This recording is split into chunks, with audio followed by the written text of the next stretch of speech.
Agoy, naku po, ano yung nangyari dito sa Dolomite, guys. Ang guys, sa aming kabigalag, shoutout, ano. So, nandito tayo sa Dolomite, Sun Beach, Sa update tayo, kakatapos lang ng bagyo. So, nakikita natin, guys, so, ang tubig ay nasa loob na ng Dolomite, Sun Beach, So, yan yung sabi ko, agoy, ano na nangyari dito sa Dolomite? Mukhang, sasakupin na ng karagatan itong Dolomite at nakikita natin yung dalampasigan ay malapit na dito sa seawall, Ang basura, ganun din, daming basura pa, no? Natipon na pero hindi pa nakuha, pero sigurado maya-maya kukunin yan sa dulo, no? Hindi tayo makapasok, guys, dahil nga sa hindi ayaw nilang papasukan pa dahil nga under repair, Pero mapakita natin dito, nakikita natin ang pinsala, na dulot ng bagyo dito sa Manila Bay, Pumasok na ang tubig sa loob ng Manila Bay. Yan,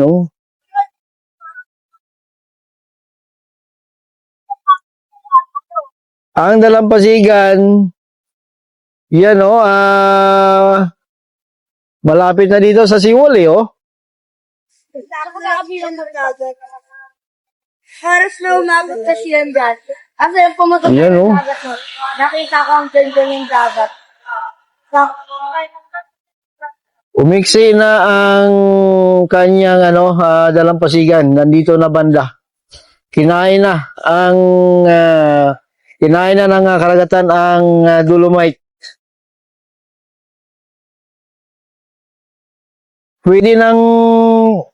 Pwede nang pakawala ng isda dyan, Mabubuhay ng isda dyan. Parang may swimming pool na sa gitna. Naku po, ano na yan? So sa gitna, ang barko naman ng mga nagbubuhos, sa reclamation, nandiyan, Meron silang barkong malaki, Medyo malapit yan, Medyo parang tumagilid pa nga, So, doon din sa may PICC. Pero ang isang nakaagaw pansin sa akin, yung tubig, dito sa may Dolomite yan, Kunti na lang, kung wala yung medyo mataas na bahagi, tubig na yan, Pasukin na yan ng tubig. How much more, Guys, mga ilang taon pa, baka mawala na itong Dolomite kung hindi nila yan dagdagan, Kung hindi agapan ito. Kasi, habang tumatagal, parang napansin ko, parang umiksi ang Dolomite. Umiksi ang kanyang dalampasigan yan, guys. So, tingnan nyo. Ito ang seawall. Yun yung dalampasigan na kung saan dati ay nandun pa yan.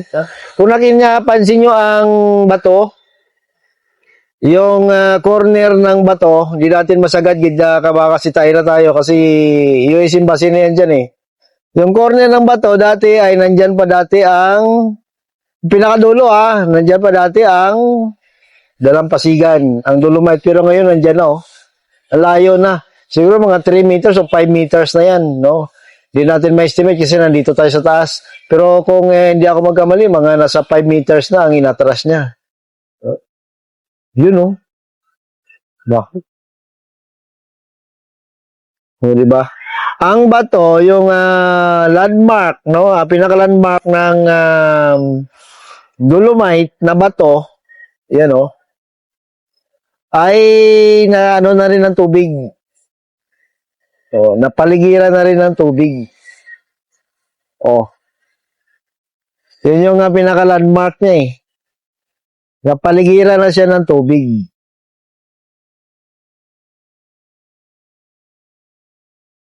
Di ba?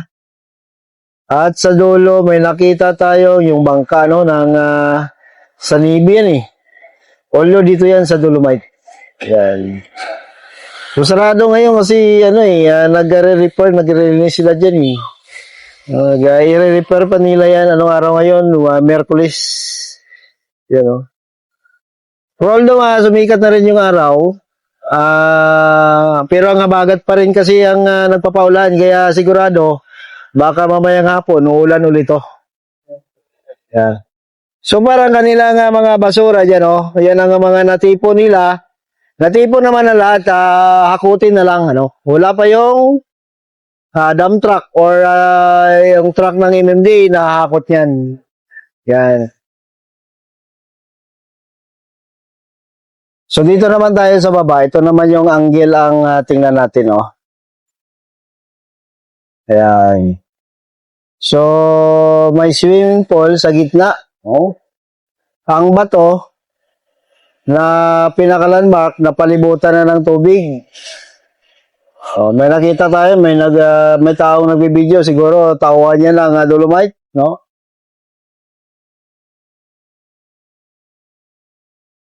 Kunti na lang kung nakita nyo guys, yung bato, dati malayo pa yan sa dalampasigan o sa tubig mismo. Pero ngayon parang napansin ko parang ilang metro na lang, oh. Ang layo niya sa tubig. So, I'm sure ngayon guys ay high tide, no? Kasi kung low tide, yung outfall dyan, yung pabigat ng outfall, nakikita. So, dahil hindi siya nakikita, so ibig sabihin, high tide. So, grabe, no? Ang pinsala talaga ng bagyo dito sa Dolomite, sa ating Manila Bay, oh.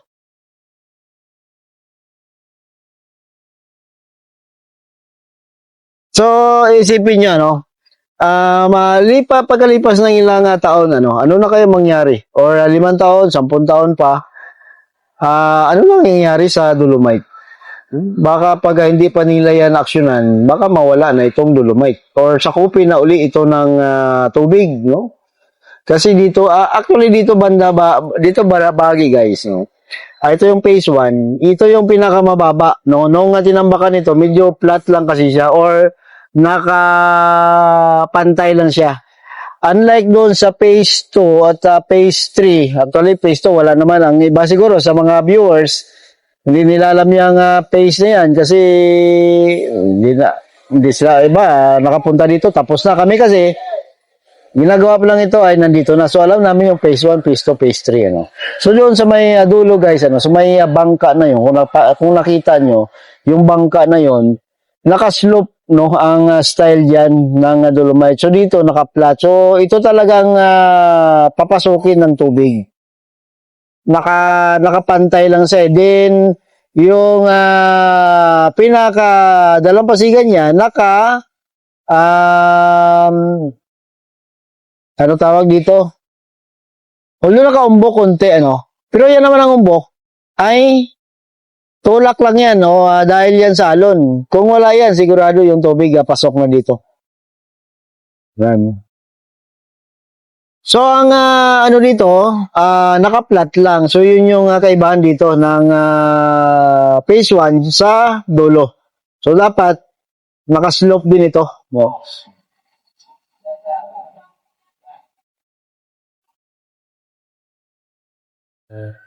So yan ang update dito guys sa Dolomite, ano, may swimming pool sa gitna, no?